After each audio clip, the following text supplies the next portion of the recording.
ಸಂಭ್ರಮ ಮನೆ ತುಂಬ ಬಂಧು ಬಾಂಧವರೆಲ್ಲ ತುಂಬಿಕೊಂಡಾಗ ಎಂತ ಸಂಗಮ ಶುಭ ಲಗ್ನದಲ್ಲಿ ಗಂಡು ಹೆಣ್ಣು ಜೋಡಿಯಾದಾಗ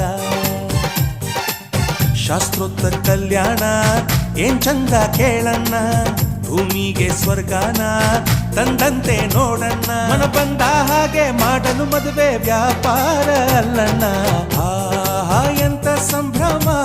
ಮನೆ ತುಂಬ ಬಂಧು ಬಾಂಧವರೆಲ್ಲ ತುಂಬಿಕೊಂಡಾಗ